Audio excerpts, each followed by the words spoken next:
diskusi ini. Kesempatan pertama saya berikan kepada Bang Marwan Bara ya. Lah. Ya, siap.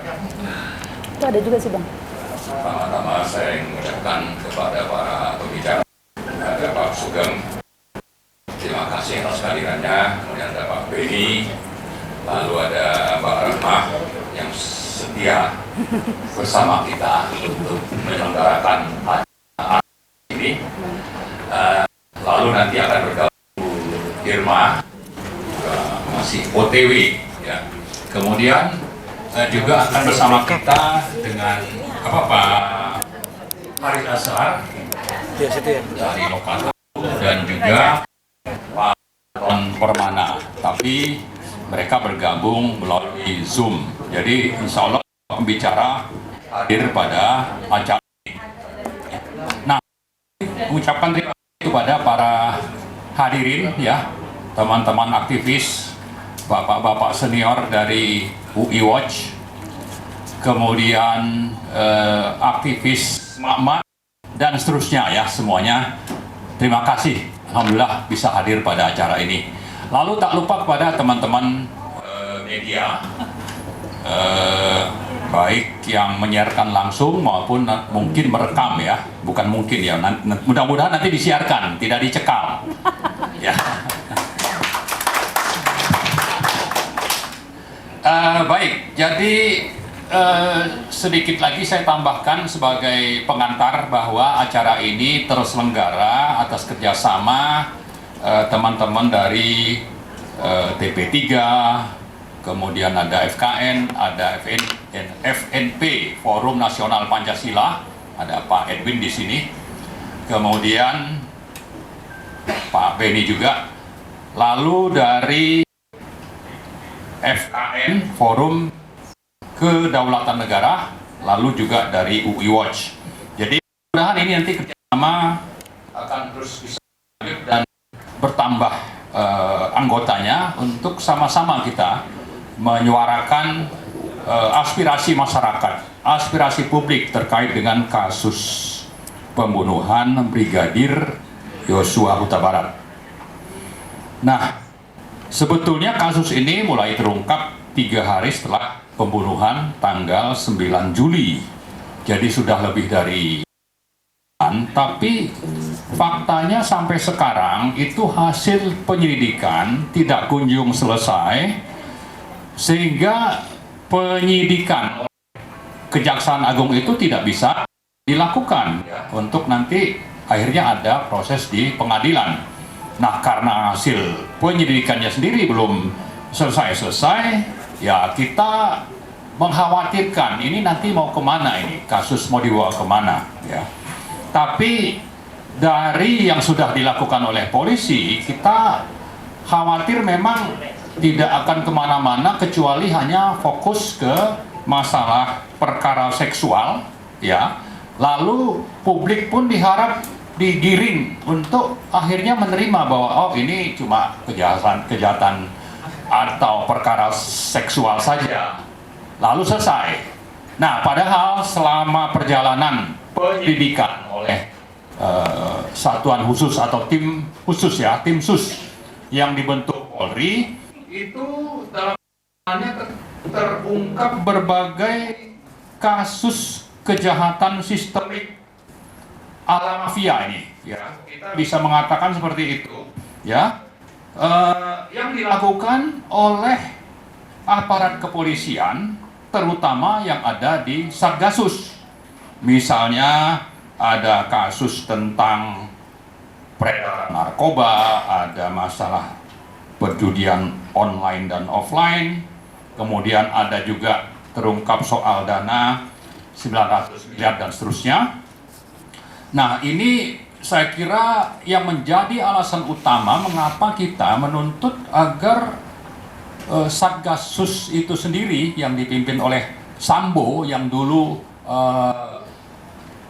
pertama kali diterbitkan peraturannya oleh mantan Kapolri Tito Karnavian, ini kita minta audit, dan karena itu kita tidak ingin terkecoh dan menerima begitu saja bahwa ini hanya urusan seksual, perkara seksual. Tidak ya, karena itulah dalam acara siang ini kita menuntut supaya dilakukan segera yang namanya audit Satgasus oleh lembaga independen. Nah, ini saya kira saya akan sedikit mengungkap ya beberapa kasus kenapa kita bilang ini adalah kasus kriminal sistemik ala mafia. Yaitu yang pertama ada operasi sebar dana puluhan miliar kepada sejumlah oknum pejabat negara dan lembaga atau komisi negara untuk merekayasa skenario palsu kasus yang dapat dikategorikan sebagai suatu gratifikasi. Ini kita kutip berita tanggal 17 Agustus. Kemudian IPW juga menyampaikan bahwa guyuran dana Sambo juga bisa mengalir ke DPR. Ini ada ceritanya tanggal 18 Agustus kalau ada yang ingin mendalami. Kemudian yang kedua, ibarat praktek geng mafia itu kan biasa berantem ya. Itu pendukung Sambo di tubuh Polri masih terus melakukan perlawanan, baik untuk menolong Sambo maupun juga mengamankan berbagai kepentingan, termasuk tentang dana besar tadi ya. Terjadi perang kepentingan di tubuh Polri. Ini beritanya awal bulan ini. Kemudian soal dana 900 miliar misalnya, Komisioner Kompolnas membenarkan penemuan 900 miliar rupiah di rumah Sambo. Nah, Kadif Humas Polri membantah adanya bunker di rumah Sambo, tapi Polri tidak membantah tentang temuan uang tersebut. Ya, jadi ini menjadi catatan kita juga nih waktu mereka menggeledah rumahnya Mr. Sambo. Ya, bunker memang mungkin tidak ada, tapi uang itu ada gitu. Ya. Kemudian menurut pengacara keluarga Yosua, yaitu Bang Kamarudin Simanjuntak yang dulu pada acara kita yang pertama 2 minggu yang lalu mengatakan seperti ini. Ada aliran dana 800 juta sampai 1 miliar per bulan ya. Ini 800 miliar ini. Sampai 1 triliun per bulan antara Sambo dan ajudan. Dana tersebut bisa saja mengalir hingga jauh, ya, mengalirnya jauh gitu, ke oknum-oknum lembaga negara yang dapat tersandra mafia Sambo. Jadi yang sudah dapat aliran dana ini akhirnya nanti karena tersandra itu tidak bisa independen lagi bersikap. Ini beritanya tanggal 15 Agustus. Kemudian ada berita di 29 Agustus tentang konsorsium 303 yang dipimpin Ferdi Sambo diduga kuat sebagai pelindung bandar judi.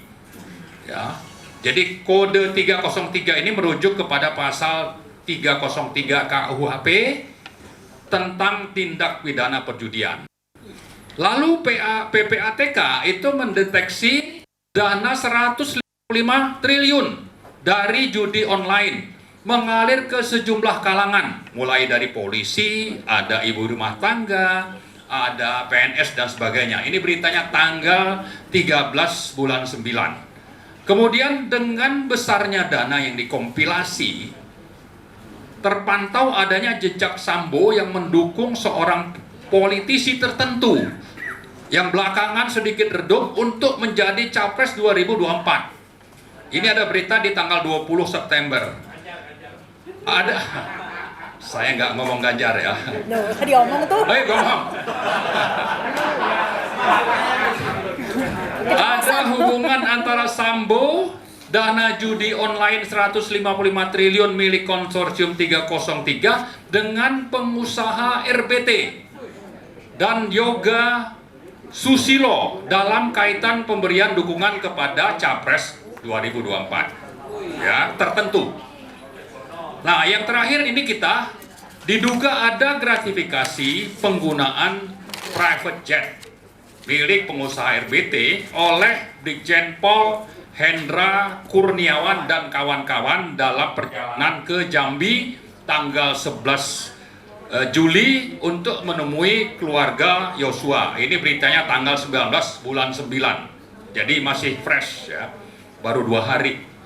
Nah, jadi kita mencatat ini baru yang terungkap ya. Tapi mungkin banyak yang menyimpan kejahatan-kejahatan itu. Saya kira kita di koalisi FKN, FNP, TP3 dan UI Watch ini siap untuk menerima, dengan asal memang nanti buktinya itu lengkap, dan kita akan kompilasi nih kasus-kasus besar ala mafia ini ya. Nah, mafia, oke. Nggak, modusnya seperti yang dilakukan oleh mafia besar ya di luar negeri itu ya. Jadi karena yang terlibat dugaan kasus sadis Yosua dan berbagai kasus lain yang terungkap di atas, serta adanya jajaran perwira tinggi terlibat merekayasa skenario palsu dan bahkan hingga melibatkan lembaga-lembaga dan sejumlah komisi negara, maka kejahatan seputar kasus Sambo dapat dikatakan sebagai ultimate crime against humanity and the nation ya. Kasus Sambo yang melibatkan Satgasus dapat dikatakan sebagai kejahatan puncak terhadap kemanusiaan dan negara. Maka penuntasan kasusnya pun bukan sekedar basa-basi dan retorika. Apalagi yang menyelidiki kasus ini hanyalah lembaganya sendiri, meskipun disebut sebagai Satgas ya. Nah, Presiden memang sudah 4 kali meminta agar kasus pembunuhan Yosua diusut tuntas. Ya, kata Pak Jokowi, sejak awal saya sampaikan usut tuntas, jangan ragu-ragu. Ya. Jangan ada yang ditutup-tutupi. Ungkap kebenaran apa adanya. Ya, ini kok pada teriak nih. Ini mungkin nggak yakin ya. Anggap ini retorika ya, basa-basi ya. Oke. Jadi, namun kita belum pernah mendengar sikap Presiden khusus terkait penuntasan kasus-kasus kriminal mafia tadi. Belum pernah, ya. Yang meliputi peredaran narkoba, perlindungan perjudian online, tambahan dan lain, yang bernilai puluhan hingga ratusan triliun rupiah, termasuk pihak-pihak yang memanfaatkan dana berikut penerima manfaat yang berperan sebagai penyelenggara negara. Konon nama salah satu politisi Capres 2024 pun terungkap sebagai bakal penikmat dari dana besar tersebut. Nah, kasus-kasus kriminal sistemik tersebut jelas melibatkan Satgasus. Karena itu kita menuntut Presiden Jokowi agar bersikap jelas dan tegas ya atas sepak terjang Satgasus dalam dugaan kasus berpola mafia tersebut. Hal ini juga memperjelas bahwa Presiden tidak terlibat kasus-kasus kejahatan Satgasus tersebut. Ya kan, maksudnya supaya jelas, maka dia harus perintahkan. Tapi kalau hanya basa-basi ya jangan-jangan ya beliau terlibat itu gitu. Menikmati, jangan-jangan ya. Terungkap adanya dana yang diduga mengalir ke DPR. Karena itu DPR perlu mengklarifikasi dan sekaligus mengkonter isu tersebut dengan segera meminta auditor independen untuk segera melakukan audit Satgasus, audit khusus.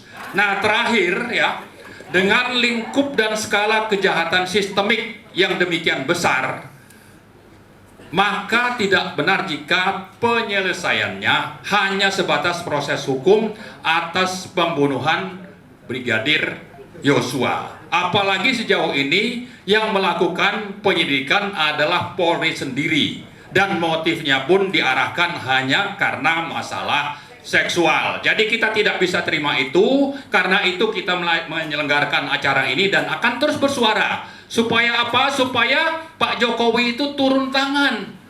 Ya, jangan basa-basi. Ya. turun sekalian, bukan turun tangan. Wah, itu bukan saya yang ngomong ya.